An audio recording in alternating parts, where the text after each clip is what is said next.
Hi, I'm Charlie Whitworth, and this is SEO in 2025.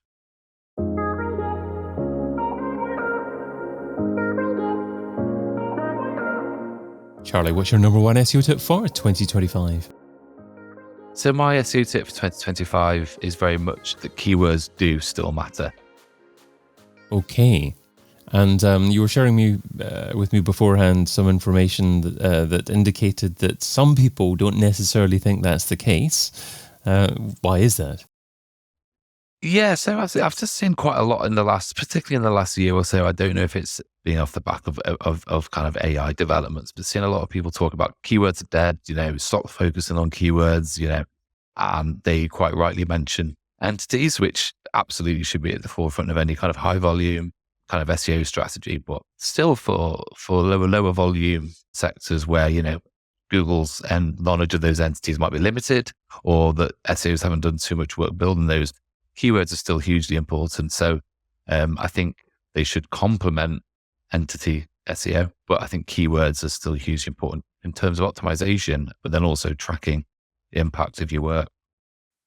Got you. Okay, so Entity SEO, just letting Google become aware of what your entity, what your brand represents, what genre category of business it fits in, and assisting with building it up as an authority within your particular sector. Absolutely. I think, Google has been building its knowledge graph, it acquired a knowledge graph information and has been building that for the last kind of 10, 15 years. And it's been trying to rank things, not strings, as they say, and concepts.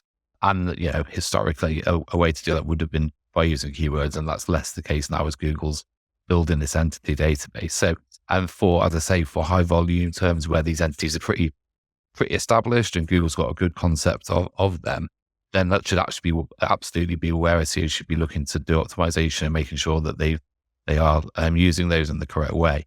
But, the keyword aspects of that is still quite important. People have misused that, which has led Google to obviously change the algorithm a bit.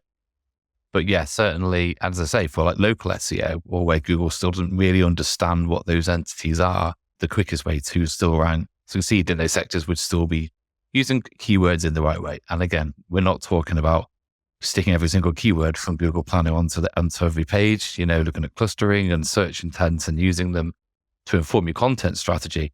But that still needs to be keyword led for a huge section of verticals.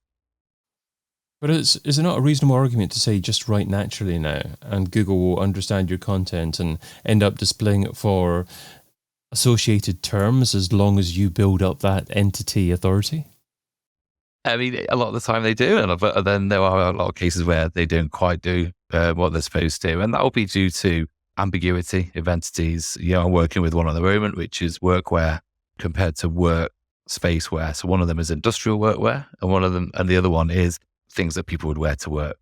If you type that term into Google, you'll see a very mixed serve of people wearing high-vis builder uniforms, and then brands like Next, which is where Google still hasn't built, still can't work out the intent behind those searches, and that's due to the entities that people have been building. So I wouldn't always trust that Google will understand your content.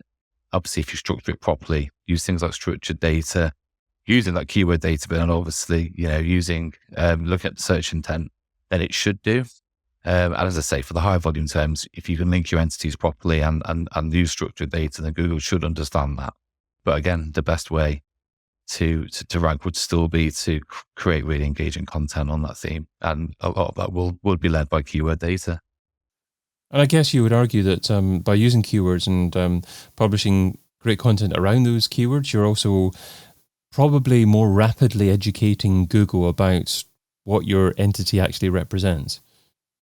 That's exactly it. By creating excellent content and by creating something new about an entity, you are training Google up about that theme, which Google will reward you for, especially if you use your structured data properly and you're using things like same as structured data to Wikipedia or Wikimedia or other sources.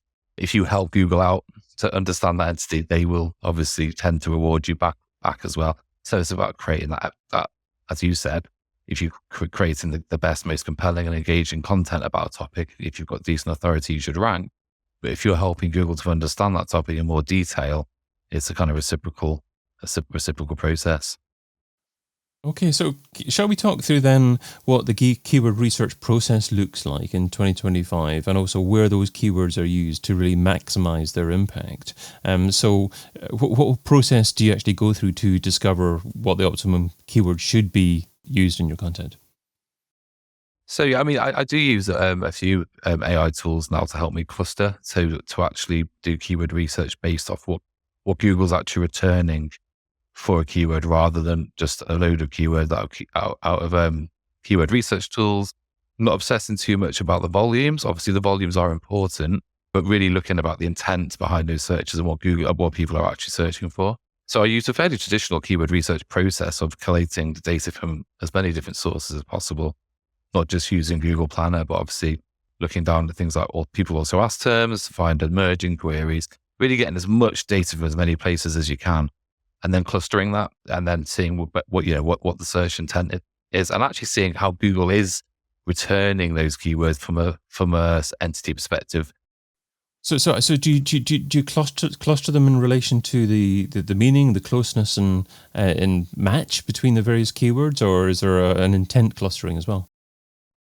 It's a bit of both. So what it will do is it will cluster them based off what Google is returning. So will Google say, right, for this keyword, it's seeing all these keywords as grouped, so semantically linked. Therefore, they're a keyword cluster. So that probably is worthy of its own landing page.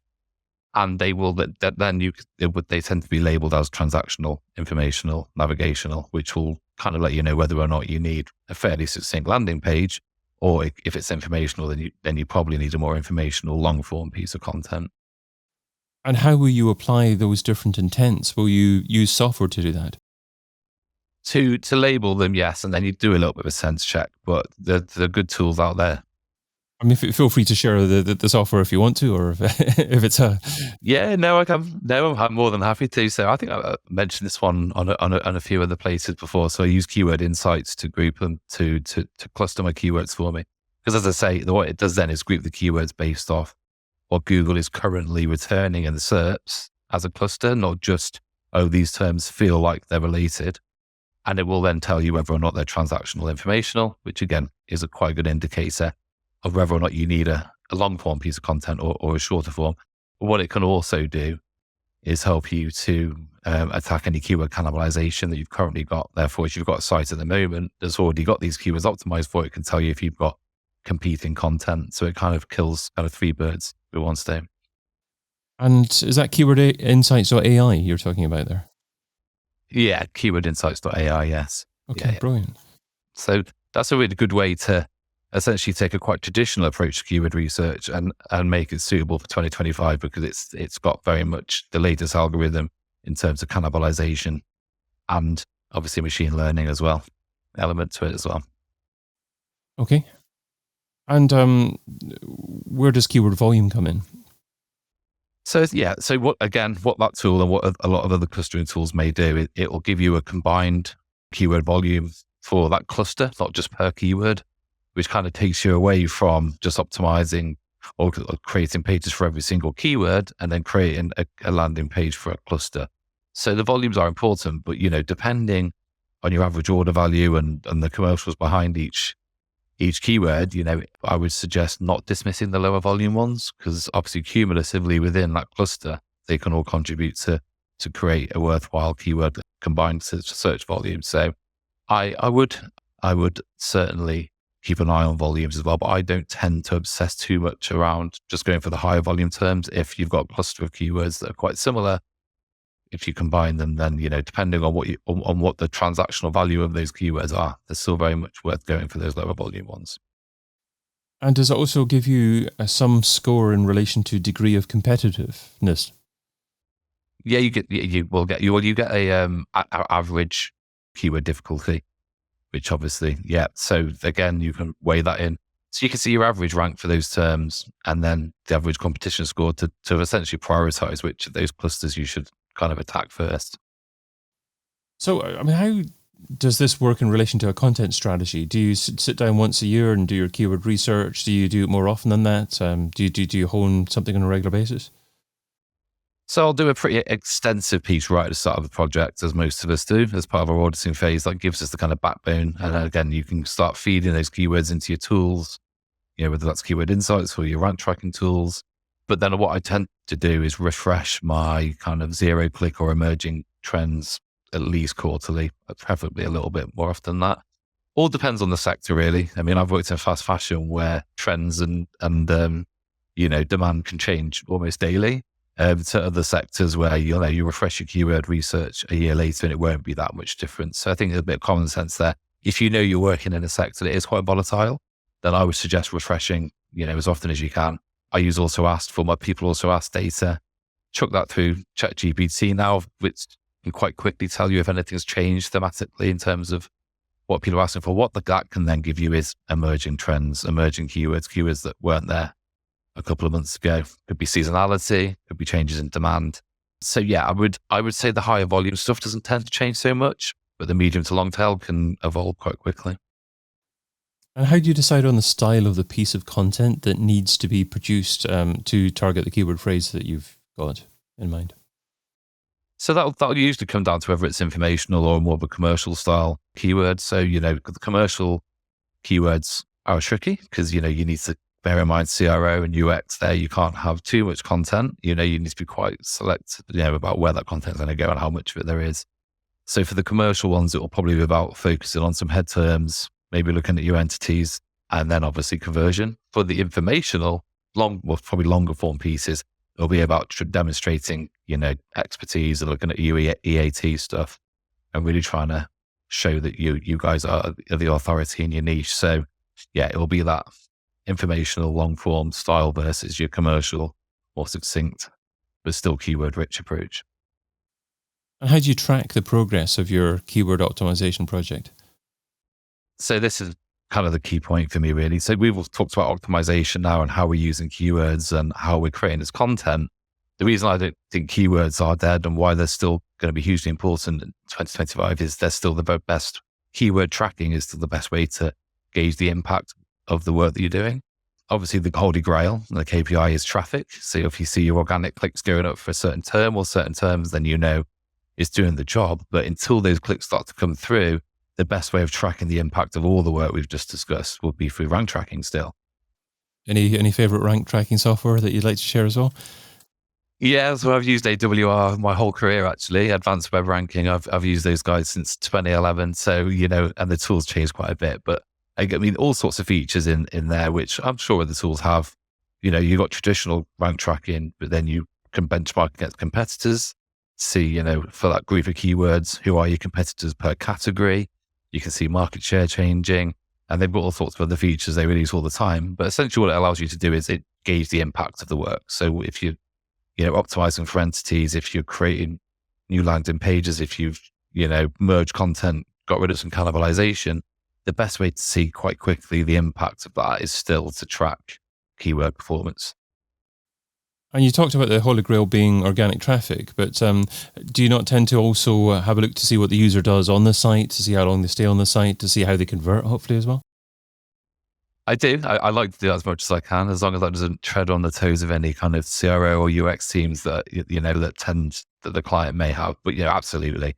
I mean, I think we don't know exactly how Google determines engagement, but we do know that there's a strong correlation with rankings now is not just the traditional SEO KPIs, but is what however Google is deeming a page to be engaging. So yeah, absolutely. And conversion, what do they say? Traffic is vanity, revenue is sanity.